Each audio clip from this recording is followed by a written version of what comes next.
আসসালামু আলাইকুম। আজকে আমি নতুন একটা ভিডিও নিয়ে হাজির হলাম। আজকে আমি ডাল দিয়ে শাক রান্না করব, এটা আপনাদের সাথে শেয়ার করব।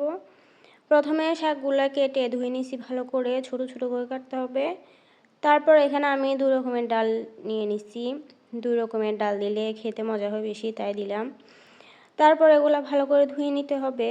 এগুলা ধুয়ে একটু পানি দিয়ে দিব ডাল সিদ্ধ হওয়ার জন্য।